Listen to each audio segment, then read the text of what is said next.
Good Tuesday, my friends. It's D here, your friendly neighborhood tattoo VO. It's been a very, very busy couple of weeks for your boy because we are on the cusp of finishing the new studio. It's time to Ink Positive. Tips and insight from the Tattoo VO, D. Alvis. Yeah, sorry. I'm still going to just sit here and bask for a second thinking about that.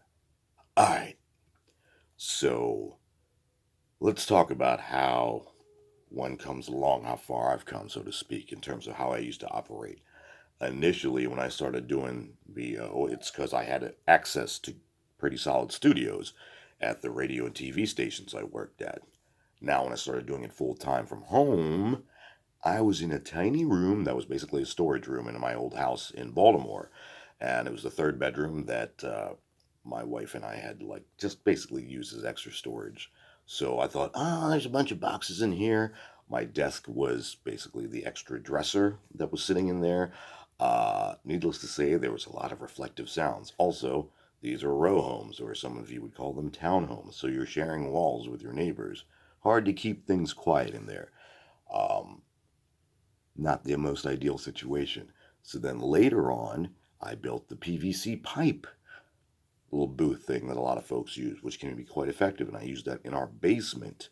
And then having a basement was great because you're already underground, which helps with soundproofing.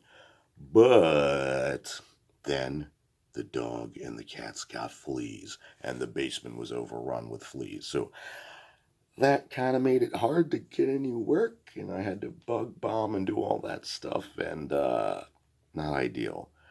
We moved to Florida. First, we're in Clearwater. I built a closet booth. Took a lot of time, a lot of measuring, a lot of cutting, a lot of supplies to do that.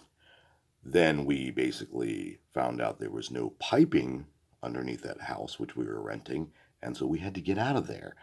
And then we ended up in St. Petersburg, Florida. For 3 years, I was basically had a studio where I built the closet booth again and had kind of my whole editing bay area. What I've always wanted, because I'm a producer as well as a voice talent, is to have one room, like a proper studio that you would see where you'd go somewhere to record. Like if you've gone in to record auditions in a big studio for an agency or anything like that, you'll see these kind of proper areas. And that's what I wanted to have here. And now I can have it because I thought about doing like the Whisper Room, thought about, just getting one of those very expensive, nice booths from one of those fancy companies that, a minimum of 10 grand will get you something that you can kind of navigate in. A lot of problems with that for me here in Florida is the heat. So that wasn't ideal. Well, it turns out you can actually build an entire room and turn it into kind of a Whisper Room here for far less money. And that's what we're doing. So we got the second layer in here. All right. So basically what that is green glue and Quiet Rock.